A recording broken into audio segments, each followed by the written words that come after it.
Hello students, नमस्कार। स्वागत है आप सभी का आपके अपने YouTube channel math bye MS पर। आज हम फिर से आए हैं एक नया वीडियो लेकर के, और आज के इस वीडियो से ही हम क्लास 10th के मैथमेटिक्स का रिवीजन स्टार्ट करेंगे। और मैथमेटिक्स का रिवीजन पूरे एनसीईआरटी सिलेबस के अकॉर्डिंग होगा और एनसीईआरटी बुक से ही प्रश्नों को लिया जाएगा और पूरे क्वेश्चन को आपको कॉन्सेप्ट के साथ बताया जाएगा। तो चलिए स्टार्ट करते हैं। और सबसे पहले चैप्टर नंबर फर्स्ट स्टार्ट करते हैं। चैप्टर नंबर फर्स्ट पढ़ना है वास्तविक संख्याएं, और वास्तविक संख्याओं को सीधे हम प्रश्नों से स्टार्ट करते हैं। यहाँ पर देखिए एग्जाम्पल नंबर फर्स्ट लिखा हुआ है, जो कि एनसीईआरटी बुक का ही प्रश्न है ये। तो देखिए प्रश्न क्या कर रहा है।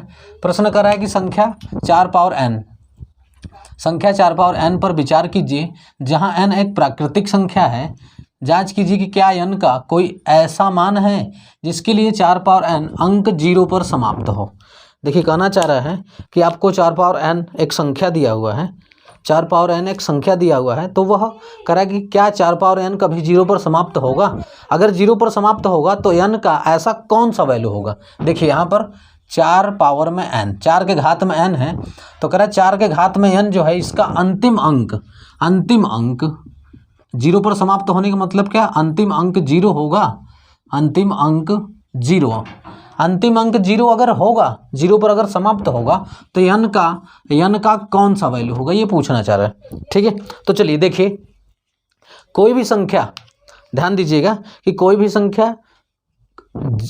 संख्या का अंतिम अंक 0 तभी आएगा जबकि वह संख्या 2 और 5 से विभाजित होगी, तभी उस संख्या का अंतिम अंक 0 आएगा, अन्यथा 0 नहीं आएगा। मेरा कहने का मतलब ये है कि अगर कोई संख्या का अंतिम अंक 0 है तो वह कन्फर्म है कि वह 2 से भी कटेगा और 5 से भी कटेगा। यानी कि 2 और 5 दोनों से साथ में कोई संख्या अगर कट रही है, इसका मतलब कि यह कन्फर्म है कि उसका अंतिम अंक 0 होगा। 2 और 5 से कटना चाहिए, अगर 2 और 5 से नहीं कट रहा है तो उसका अंतिम अंक 0 नहीं होगा। जैसे एग्जाम्पल मैं आपको यहाँ पर दे सकता हूँ। जैसे मान लीजिए, जैसे देखिए, जैसे 10 ले लीजिए। 10 देखिए, ये 2 से भी कट रहा है और ये 5 से भी कट रहा है। 2 और 5 दोनों से कट रहा है, इसलिए लास्ट में 0 है। कोई सा भी नंबर ले लीजिए आप, जैसे यहाँ पर मान लीजिए 5 2 3 4 0, यहाँ पर ले लीजिए। अब देखिए अंत में 0 है, तो सीधी सी बात है कि यह 5 से कटेगा और 2 से भी कटेगा। तो किसी भी संख्या के अंत में 0 तभी आएगा जबकि वह संख्या 2 से भी कटे और 5 से भी कटे। कहने का मतलब ये है कि अगर जो संख्या होगा, जैसे ये संख्या है, तो इस संख्या का अभाज्य गुणनखंड करने पर, इस संख्या का अभाज्य गुणनखंड में 2 और 5 आना चाहिए। 2 और 5 इसके अभाज्य गुणनखंड नहीं है, मतलब इसके अभाज्य गुणनखंड में 2 और 5 नहीं आ रहा है, इसका मतलब कि यह संख्या 0 पर समाप्त नहीं होगा। उसी प्रकार से यहाँ पर दिया हुआ है कि 4 पावर n कोई संख्या है, तो बताना है क्या यह 0 पर समाप्त होगी। तो यह 0 पर तभी समाप्त होगी जबकि यह 2 से विभाजित हो, यह 5 से भी विभाजित हो, तब यह संख्या 0 पर समाप्त होगी, अन्यथा 0 पर समाप्त नहीं होगी। क्लियर है, इतना समझ में आया। तो देखिए विभाजित होने का मतलब ये होता है कि उसका अभाज्य गुणनखंड, यानी उसके अभाज्य गुणनखंड में आना चाहिए। जैसे यहाँ पर 10 लिया गया है, जब 10 का गुणनखंड करेंगे, 10 का अभाज्य गुणनखंड लेंगे तो 2 और 5 आएगा। 2 और 5 इसका अभाज्य गुणनखंड होगा। तो अभाज्य गुणनखंड में अगर 2 भी आ रहा है और 5 भी आ रहा है, इसका मतलब कि वह संख्या 0 पर समाप्त होगा, नहीं तो 0 पर समाप्त नहीं होगा। उसी प्रकार से यहाँ पर 4 पावर n को लिखना पड़ेगा, यानी 4 पावर n का गुणनखंड करना पड़ेगा। अगर 4 पावर n के अभाज्य गुणनखंड में 2 और 5 आ रहा है, तो 4 पावर n का अंतिम अंक 0 होगा, यानी कि 0 पर समाप्त होगा, नहीं तो 0 पर समाप्त नहीं होगा। तो चलिए देखिए इसको कैसे करेंगे।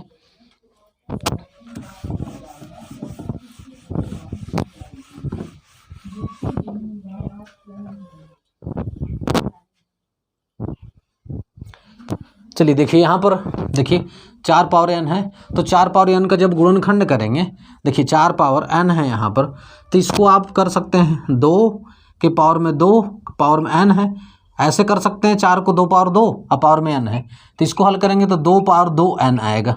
ठीक है, 2 पावर 2 n आएगा। अब आप देख रहे हैं कि 2 पावर 2 n है, तो किसी भी संख्या के पावर में अगर कुछ हो, जैसे 2 पावर में 5 है, तो इसका मतलब ये है कि 2 जो है 2 5 बार है। 2 कितनी बार है? 5 बार है। तो 2 पावर 5 में केवल 2 ही आ रहा है, केवल 2 2, यानी कि इसका अभाज्य गुणनखंड में संख्या केवल 2 आ रही है। अब उसी प्रकार से जैसे कोई नंबर अगर हम ले लें कि मान लीजिए 3 है, 3 की पावर 10 दे दिए, तो इसका मतलब ये है कि 3 को ही 10 बार लिखा गया है, यानी उसकी प्राइम मतलब अभाज्य गुणनखंड में केवल 3 आ रहा है और कोई संख्या नहीं है। उसी प्रकार से जैसे कि 2 पावर 5 हमने लिया तो केवल 2 शामिल था, उसमें कोई और संख्या नहीं थी। उसी प्रकार से 2 पावर 2 n है, तो यहाँ पर n का कोई भी वैल्यू ले लीजिए आप, इसका जो फैक्टर होगा, जो अभाज्य गुणनखंड होगा, उसमें केवल 2 2 2 2 ही शामिल होगा, कोई और संख्या नहीं है।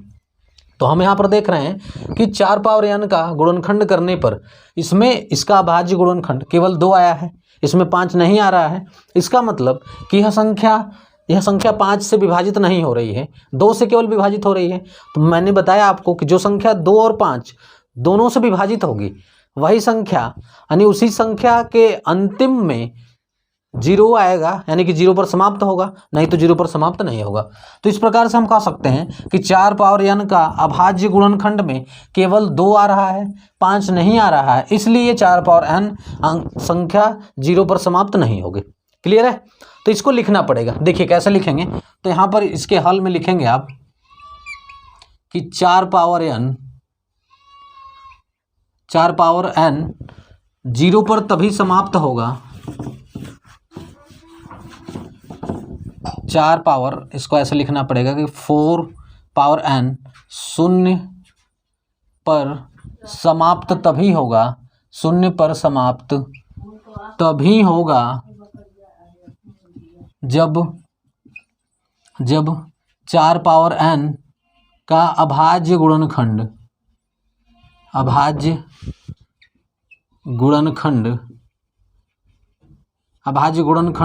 2 और 5 हो।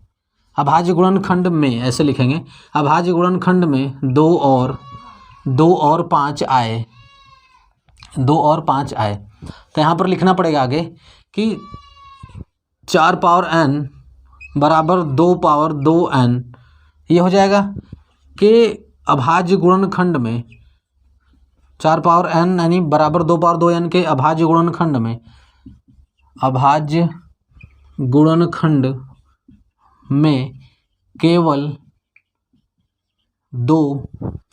केवल संख्या 2 आ रहा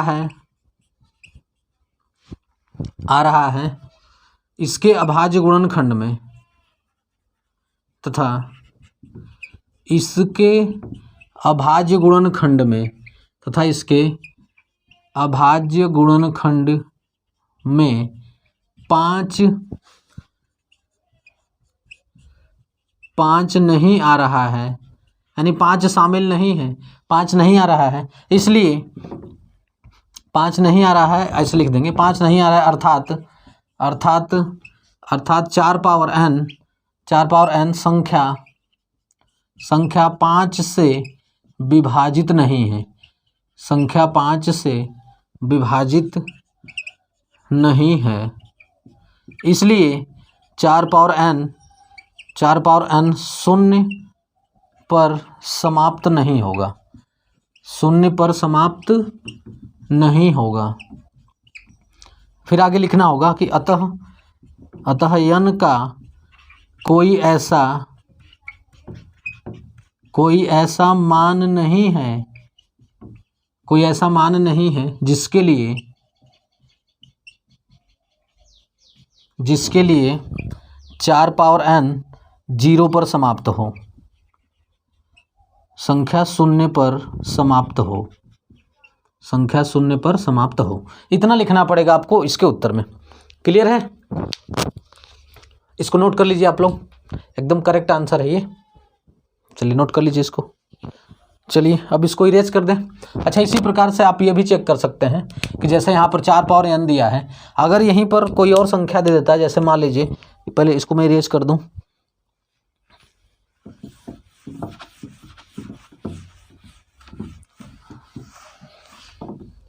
जैसे मान लीजिए कि आपसे पूछ देता है यहीं पर क्वेश्चन बना देता कि 4 पावर n के बजाय अगर यहाँ पर मान लीजिए आपको 6 पावर n दे देता कि 6 पावर n संख्या है, ठीक है।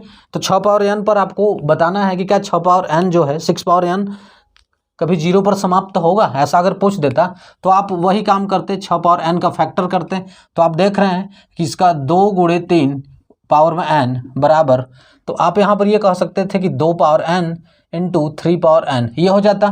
तो आप कहते हैं इसके अभाज्य गुणनखंड में 2 और 3 आ रहा है, 2 और 3 आ रहा है, 5 नहीं आ रहा है, जबकि कोई भी संख्या 0 पर तभी समाप्त होगा जबकि उसके अभाज्य गुणनखंड में 2 और 5 आए, अर्थात वह संख्या 2 से भी विभाजित हो और 5 से भी विभाजित हो।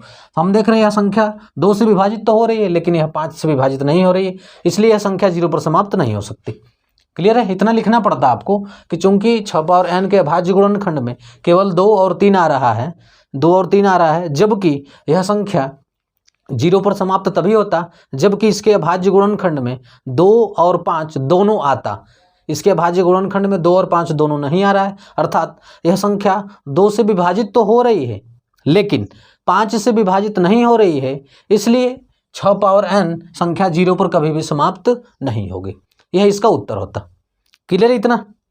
चलिए अब आगे चलते हैं, इसको इरेज कर देता हूं मैं।